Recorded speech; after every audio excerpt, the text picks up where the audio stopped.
Marc, Guillaume, il est caché derrière, donc il va se lever. Voilà.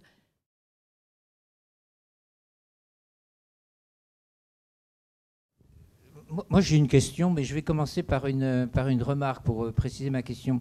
Il se trouve que... Moins de 4 minutes, hein, si tu peux. Oui, oui, je te promets. Je vais aller très vite, je vais accélérer. J'ai lu il y a quelques jours un très bon livre d'une maison d'édition qu'a créé Pierre Bourdieu qui s'appelle L'économie des tombes à pic. Comment faire une politique économique familiale dans une île du Pacifique qui avait des rituels à la Valras, qui s'appelait le Valras, et donc comment introduire au fond un capitalisme familial dans une île. Je vous recommande ce livre parce que c'est un très bon enseignement à l'économie, à la critique de l'économie et un peu à l'ethnologie. Et on s'aperçoit que la bonne formule économique, c'est une bonne adéquation au temps, à l'environnement, au rite. Et donc, tout ce qu'a dit Jean Brousse sur le temps, tout ce que vous avez dit sur le rapport à la confiance, le rapport aux salariés, etc., tout ça est vérifié. Au fond, il n'y a pas que des entreprises familiales, il pourrait y avoir des économies familiales. Alors, ma question est la suivante. Est-ce que... il ne faut pas se leurrer, c'est difficile de faire des classifications, hein, mais s'il y a une différence et s'il est intéressante, c'est parce que le capitalisme familial s'inscrit dans une finalité qu'il faut caractériser par un mot, par opposition à ce que serait un capitalisme, une entreprise, un capital non familial. Et il me semble que ce mot, c'est le mot d'harmonie, respect, les bons rapports. On pourrait le dire en termes, là ma question va prendre quelque chose de familier pour Jean Brousse, sorte de goût de la puissance, au sens de Spinoza. Alors que l'autre pôle, les autres entreprises, les court-termistes, si je puis dire, elles ont une volonté de pouvoir, d'accumulation. Elles veulent devenir... le slogan, c'est Big is beautiful ou Number one is beautiful. Et donc, ma question, c'est est-ce que les deux pôles, est-ce que finalement les entreprises familiales ne recherchent pas une croissance interne, alors que les autres, surtout dans un contexte de capitalisme financier, préfèrent la croissance explosive externe par acquisition. Et dans les OPA hostiles ou amicales, c'est un peu ce qui se passe. On voit des groupes familiaux auxquels des entreprises qui ont vraiment envie d'arriver sur le devant de la scène font des offres plus ou moins alléchantes. Et autrement dit, est-ce que dans un contexte de croissance externe, dans un contexte de financiarisation, on ne va pas voir au fond les familiaux se faire dévorer par ceux qui au contraire n'ont qu'une recherche, l'accumulation et la puissance, et le pouvoir, bien sûr. Je veux bien réagir sur la question que vous posez. Je n'ai pas de statistiques, évidemment, mais en tout cas, au sein des entreprises familiales avec lesquelles je travaille, il y a des entreprises familiales qui pratiquent de la croissance externe de manière même assez intense. La seule différence, c'est qu'ils vont aller acheter des entreprises familiales elles-mêmes.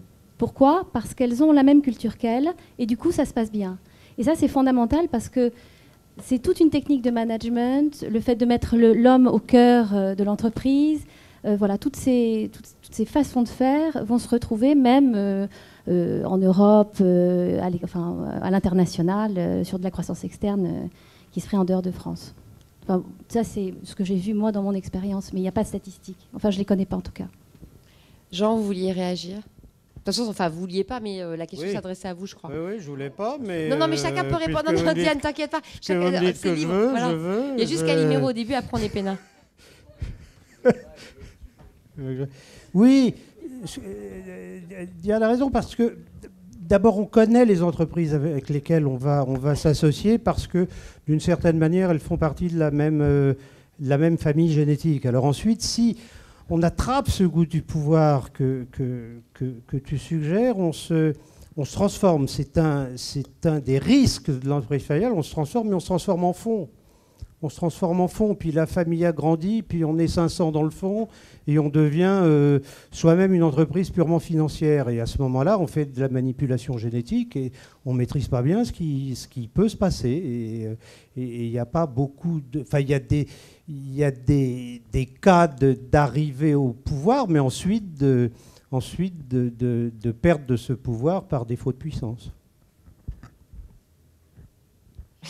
Michel a enfin rencontré sa question. Mais je voudrais juste faire réagir Ariane et peut-être Lucie aussi, parce que ce que Marc n'a pas dit, mais que je trouve assez intéressant, vu que nous sommes exceptionnellement sur un plateau féminin, et qui, moi, m'a quand même beaucoup interpellée. C'est que, en fait, la puissance serait... Alors, je reprends les termes de Marc Guillaume, hein, c'est pas moi. Hein. Donc, la puissance serait du côté du féminin et le pouvoir serait du côté du masculin.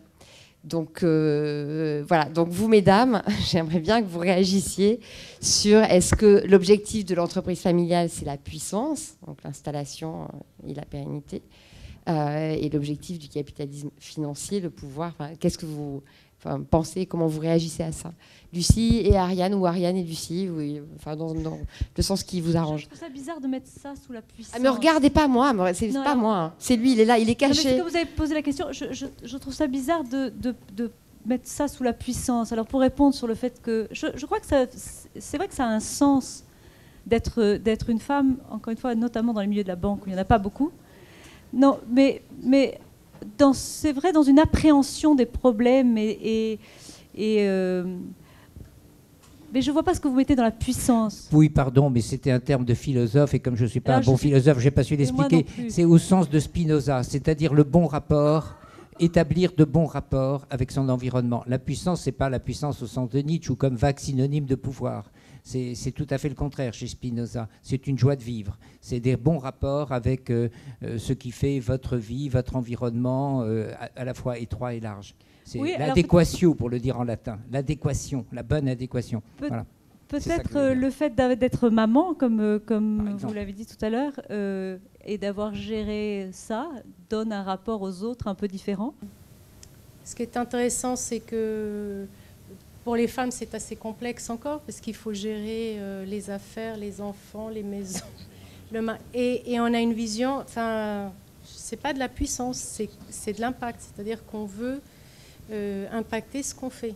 Ça, c'est une première chose. Et je pense qu'effectivement, par nature, parce que c'est ce qu'on fait au quotidien, on aura tendance à une vision plus globale des choses. Et c'est vrai qu'un des sujets, un de mes sujets de prédilection à la banque, c'est la gestion des externalités. C'est-à-dire qu'avant de prendre une décision X, de plus en plus d'ailleurs, X sur un fonds d'investissement, on essaiera vraiment, et ça je pense que c'est pas que du marketing, vraiment pas, parce que ça c'est vraiment quelque chose auquel je tiens beaucoup, de prendre en compte, d'inclure l'impact social, l'impact environnemental, enfin avoir une vision beaucoup plus complexe. Mais c'est plus de l'impact que de la puissance.